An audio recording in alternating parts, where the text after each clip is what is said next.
if you feel uncomfortable, there's probably a reason for it. And don't overlook those feelings. You know, it's like, oh, we'll just take that up next time. I think, you know, either phone call, you know, call your colleague and say, should I refer this one to you?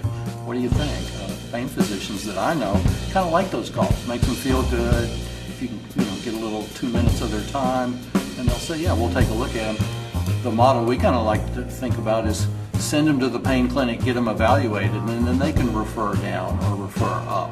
But, you know, take a good look at somebody organically and psychologically and figure out what to do. So when in doubt, do something. Don't just kind of wait till a disaster happens and then say, oh, I should have done this. And I would say, you know, the one thing, the easiest thing, you know, obviously there's a lot of tools out there that you could pick and combine artfully in some kind of a strategy for each and every person.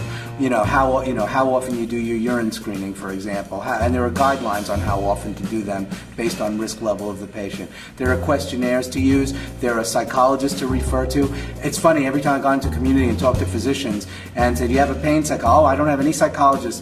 I've helped them out by writing to the state psychology board which guys out there in the psychologists in this community have openings and have an expertise in pain or pain and addiction, and actually there's a lot of people interested in helping out and seeing those patients, and then arguing with the third-party payers to make sure that they get paid.